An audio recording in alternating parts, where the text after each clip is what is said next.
Yo, on est lundi, nouvelle semaine et on est parti pour le 20e épisode d'un maillot par jour. Allez générique.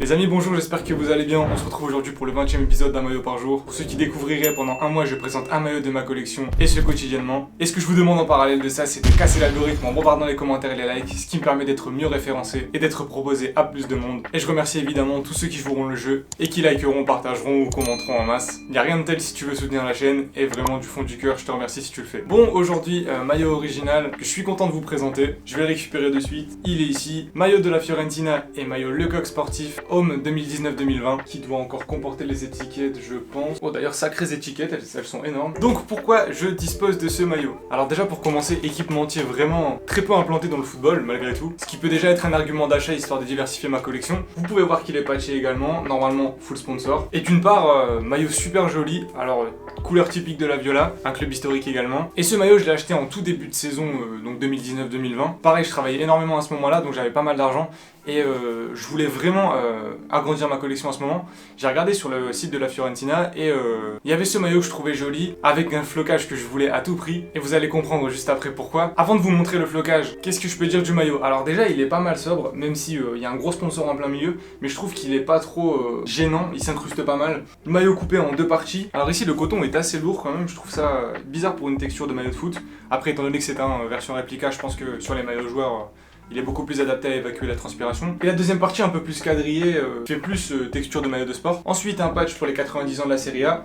Mais ce qui m'intéresse le plus, c'est au niveau du bas du maillot en bas à droite. On a l'emblème du club florentin avec les paroles d'un chant important dans la culture du club florentin, à savoir Saluto alla voce. Alors déjà l'inscription de l'emblème en relief, c'est vraiment magnifique. Le petit rappel avec le chant qui est vraiment très subtil. Si tu poses pas les yeux dessus, tu le verras pas. C'est vraiment bien fondu dans le maillot. De l'autre côté, on a un petit patch produit officiel du Coq Sportif qui est pas très rond, pas très circulaire et qui a pas l'air de très bonne qualité, mais enfin bref. Heureusement que je l'ai pas porté parce que je pense qu'il serait vite parti au lavage. De l'autre côté, un sponsor extra. Avant-dernier détail, dans le col, on a les deux rappels aux couleurs principales du logo de la Fio avec la bande rouge et blanche et une légère bande violette juste au-dessus. Même rappel sur le flanc gauche avec la même association de couleurs, qui encore une fois est très subtile mais vraiment super jolie. On va finir par le flocage et ce qui va vous donner toutes les raisons de ce pourquoi j'ai récupéré ce maillot. En tout cas, durant cette saison, il y aura pas mal de joueurs importants qui auront porté le maillot de la Viola. Je vous en donne quelques-uns. Il y a eu Paul Lirola, Kevin Prince-Boateng, évidemment Federico Chiesa, Christian Kwame, le jeune Dusan Vlahovic. Mais si je vous donne tous ces noms, c'est que j'ai pas floqué ce maillot à leur effigie et j'ai choisi un flocage Franck Ribéry. Alors pourquoi j'ai choisi de floquer ce maillot à ce nom?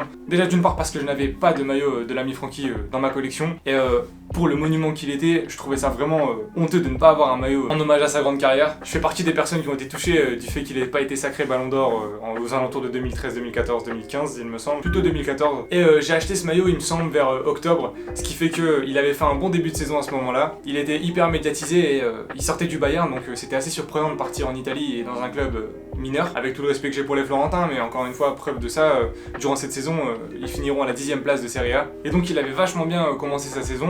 Tout ça pour la finir en dents de scie, étant donné qu'il aura été blessé pas mal de temps et marqué que 3 buts finalement, avec 3 passes décisives et 3 cartons jaunes, donc je pense pas que ce soit non plus un passage hyper marquant dans ce club italien. Sinon, les souvenirs que m'évoque ce maillot, c'est lorsque je l'ai ouvert.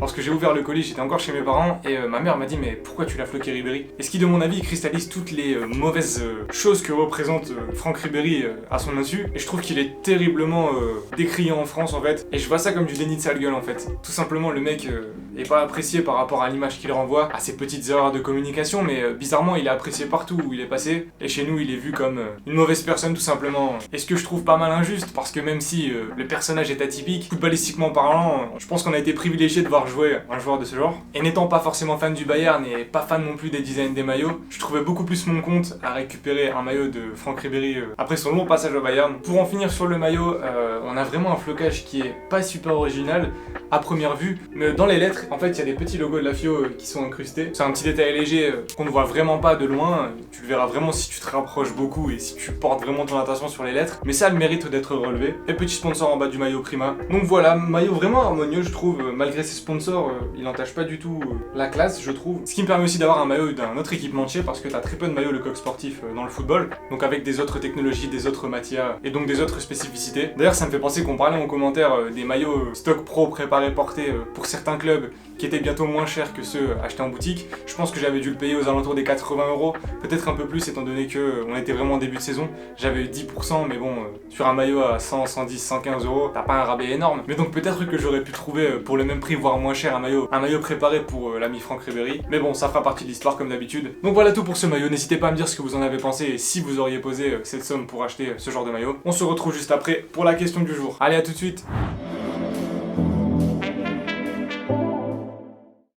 Vidéo terminée, il est 15h30, on est un peu en avance aujourd'hui, je pense que ça sortira à 18h. D'ailleurs, gros big up, tu commandes vraiment souvent et merci pour tout. Récemment, la tendance de la block code est apparue. Que penses-tu des gens qui portent les maillots dans la vie de tous les jours? Alors, déjà, premièrement, je mets quasiment jamais de maillot dans la vie de tous les jours. Les survêtements, par contre, oui, parce que par moment, quand t'as pas envie de t'habiller, ça va beaucoup plus vite et c'est beaucoup plus confortable qu'un jean, par exemple. Mais les maillots, je les garde surtout pour aller faire du sport ou pour des jours de match, par exemple. Mais donc, je fais pas partie de ces personnes qui mettent des maillots n'importe quand dans la vie de tous les jours. Maintenant, je peux comprendre que les gens en mettent. Je trouve pas ça forcément très beau, mais je pense surtout que tu fais allusion à la hype des maillots old school.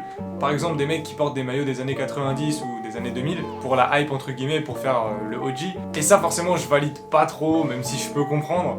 Souvent, c'est des personnes qui n'ont pas grand chose à faire du foot en plus de ça, donc c'est beaucoup plus pour la hype et pour le flow que vraiment pour l'appartenance à un club ou pour l'amour du football. Maintenant, libre à chacun de faire ce qu'il préfère. De toute façon, c'est une mode des hipsters qui passera bien assez vite, je pense. Et si ça vous dit, n'hésitez pas à dire ce que vous pensez des gens qui portent des maillots dans la vie de tous les jours. Peut-être qu'il y a aussi énormément de jeunes qui portent des maillots de foot à l'école, en dehors des créneaux de sport. Et perso, de mon temps, c'était vraiment peu répandu. Il n'y a pas grand monde qui faisait ça, voire personne. Franchement, j'ai pas de souvenirs particuliers. Donc n'hésitez pas à nous donner vos retours d'expérience. Voilà pour la vidéo du jour. On se retrouve demain pour le 21e épisode.